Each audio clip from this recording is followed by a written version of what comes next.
Just thought I'd take a moment to show you guys where we've been staying here. This is our boat right here. This is where we've been staying for the past couple of nights. This nice couple let us stay here, called Jacob and Caitlin, and pretty nice people. Kind of a lot of people would call them hippies, I guess, but a lot of people call me hippies, I guess. So yeah, so it's pretty nice. It's very peaceful here. We've been spending the past couple of nights just staring at the stars and that sort of thing. It's been nice. And over here you have a wild Mark. And their boat. This is their section of the boat. This is also where the kitchen is. It's that. And there's a bathroom over here and a little couch to sit on in their bedroom. Not gonna intrude too much on that. And yeah. Wild Mark trying to avoid the sun. Wild Mark. Mark is every second he gets in the sun, he just burns up. I know, man. It's funny. It's not funny. It is hilarious. Anyway, as some of you may know, I'm part French, and there was something really bad that happened in Paris last night. There was a couple of terrorists, or quite a few terrorists, that went in and started shooting a bunch of people up in different places and killing mountains of people. But that's not even what bothered me the most, is that when I woke up this morning after finding that out last night and all that, is that I was already seeing people talking about war and going to war with Syria, and well, not Syria, but with these terrorist Muslims and all that. And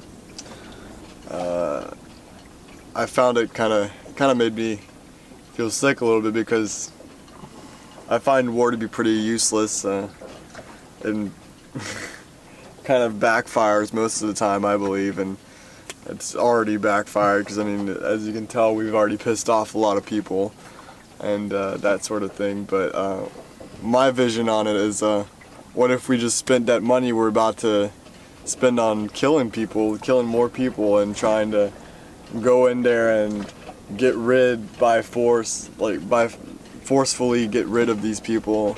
What if we just spent that money on maybe making those countries better, maybe trying to bring them to a standard that we are, not trying to change them as a society, but, trying to go in there and maybe give them some hospitals, especially give them things like libraries and internet connection and more contact to the outside world, so that they can see that there's more to their world than what they think it is, you know what I mean? And with that, if we retaliated with some kind of peaceful offering, and it would be a lot cheaper, I think, than those billion-dollar missiles and stuff like that, you know what I mean?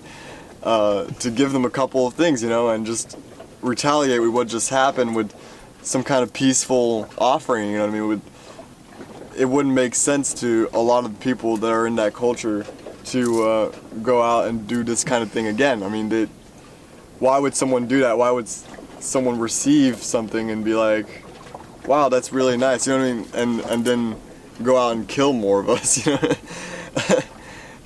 Of course, a lot of people don't agree with me, and they think that there's a lot of crazy people out there, and that they won't ever change, and they're basically animals and all that. But at the end of the day, you have to realize that animals are not, they're people, and they have families, they have people they influence, you know what I mean? And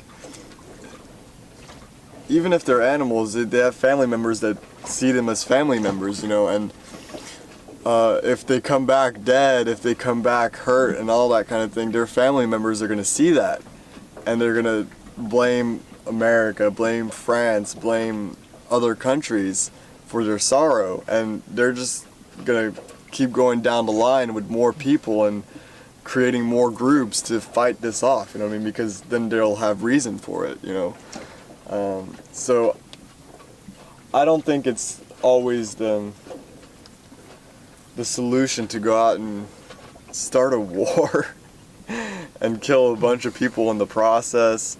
Like, we know that happens, you know, when we shoot off missiles and stuff, a bunch of innocent people always die, you know what I mean? And especially when innocent people die, like completely innocent people to them, you know, that's when they really get pissed off. And that's how they convince people to join their ISIS, to join their Islamic groups, you know.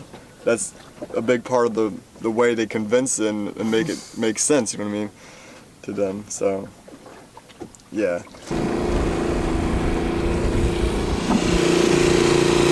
What's up?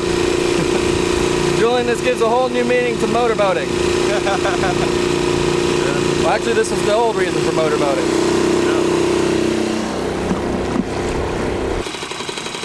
About to dock here. This is the hard part.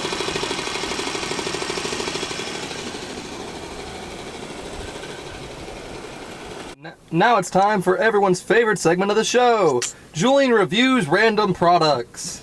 Ladies and gentlemen, here I have Mexican Coke. Now, you guys might remember from the last episode of our little adventure here, I was talking about the Orangina and how it had corn syrup in it. Well, ladies and gentlemen, this is real soda right here because it contains real sugar. That's what makes Mexican Coke the best. Alright, now fuck off. First, let's acknowledge that the word purgatory itself does not occur in the Bible.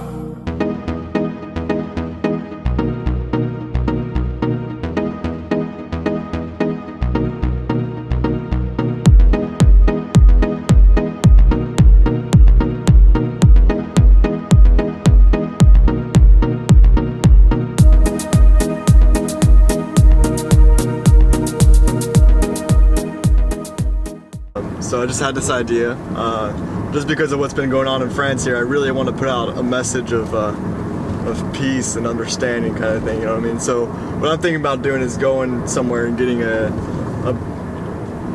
some kind of poster board or something, and writing "an eye for an eye makes the whole world blind," and then putting the symbol of the pair of shootings there, and try and see if we can have people come and join us and stand and walk in peace or something.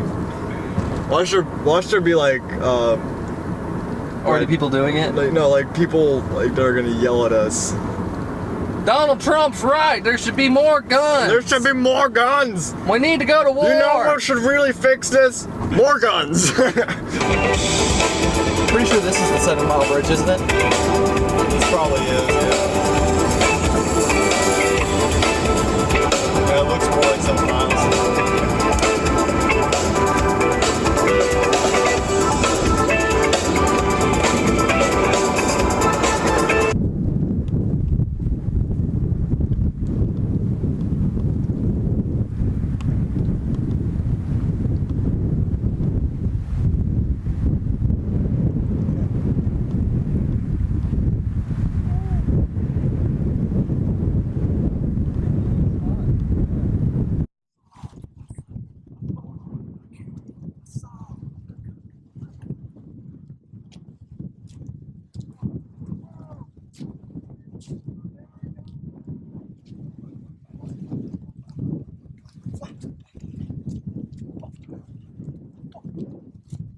Oh, it drops infectious, yo. I've just realized how messed up my hair is, like, Dude, same. like, it's just been, it kind of looks cool though, when it's just messed up, it's like, Sexy bedhead. sexy bedhead, yeah.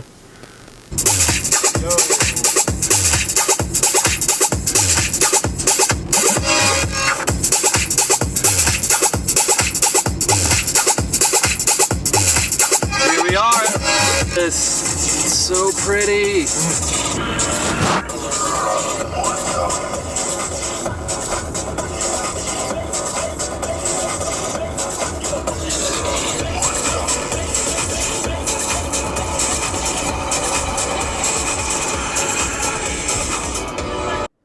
So we're about to arrive in this downtown Key West here, and we're actually kind of shying away from looking at the sights some more to try and rally a little bit for what's going on in France, try to get a little conversation going with some people maybe, I don't know, who knows, and we got some signs back here. Hopefully it will result in some cool experiences, and really get people to look at this dark situation in a new light and hopefully do something nice. So Yeah, I'm really hoping to gain some support for peace and trying to get people's mindset away from war and from violence. definitely, we need more people like that. So there you go. Spread the message. Can I take a picture of you guys? Of course, I'll go right ahead. That would be creepy. Thank you very much. Let's go. That's nice.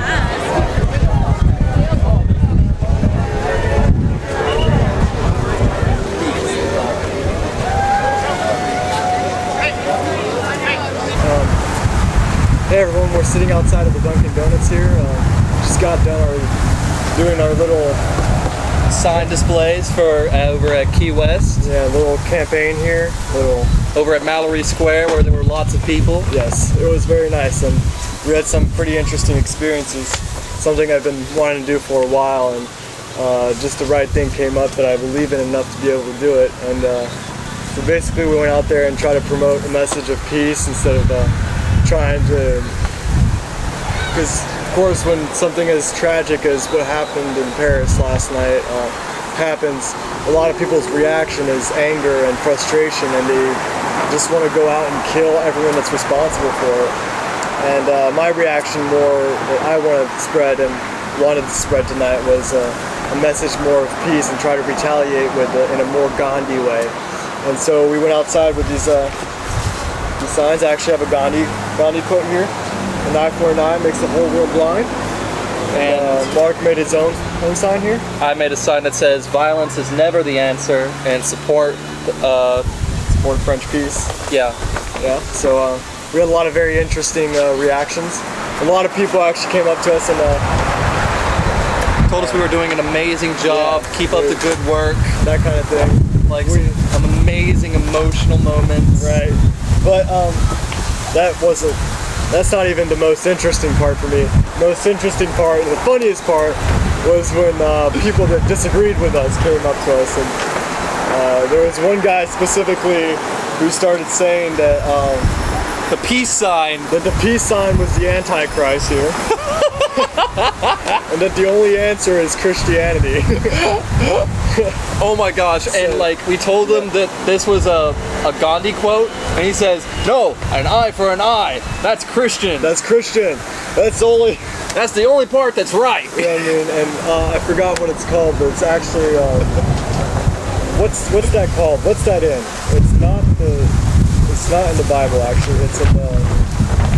It's Hammurabi's Code of Laws. Yeah, right, exactly, something like that. I need to look. It's Hammurabi. Hammurabi. It is Hammurabi, which makes him completely wrong. And the thing about the peace sign being the Antichrist is something that goes around in radical Christians, I like to call them. And it's actually like this lady that came up with that, and she basically just made these wild connections between An upside down broken cross with Yeah. a peace sign. there you go. And so she basically started making those connections, and this guy was telling us, oh, if you read the Bible, you'll see that the peace sign is the Antichrist, the Antichrist symbol. And I'm like, in my head, I'm like, no, sir. There's a very famous lady that actually came up with that. It's not in the Bible. The best part was there was like a lemonade vendor behind us who actually came up to us afterwards and told us how good of a job we were doing. But we was listening to this man, and he was just like, his reaction was just like, what? What is this man talking about? You don't have to agree with them, but you know what I mean? You don't need to call him the Antichrist either. So yeah, that was a pretty interesting experience, and now we're getting ready. We're at this Dunkin' Donuts. We're gonna edit this video out and post it for you guys, and call it a day, and run back to our boat and go hang out with Jacob and Caitlin again. We'll probably be leaving for New Orleans tomorrow, or be getting somewhere in between New Orleans, here in New Orleans, so we might not make it there. We don't have to be in New Orleans by Thursday, so we do have kind of like a week to get there, so we'll take our time. We'll probably hit some places on the way. Maybe Check see some- Tampa. Yeah, maybe see Tampa, check some sites. And, thank you guys for all the support. We just had a wave of support come in because of this thing, and we weren't really expecting that. And we met a lot of people. Maybe you're one of them that we were talking to, and we really appreciate your support and all that. So please stay posted, and you'll see more of us soon. We'll be hitting more towns. We're actually thinking about doing this in more cities that we hit, and because it's very fun, it's very interesting, and it's spreading a good message that I really like, so yeah. And for all of you out there who saw our post, show it to your friends, show it to your family, so they can spread the message. I want to spread a message of peace to as many people as possible. Yeah. Because then we can make a difference. Heck yeah, and that's what we're out to do right now. And there you go. So have a good night, have a good day, whatever it might be for you, and Peace. peace.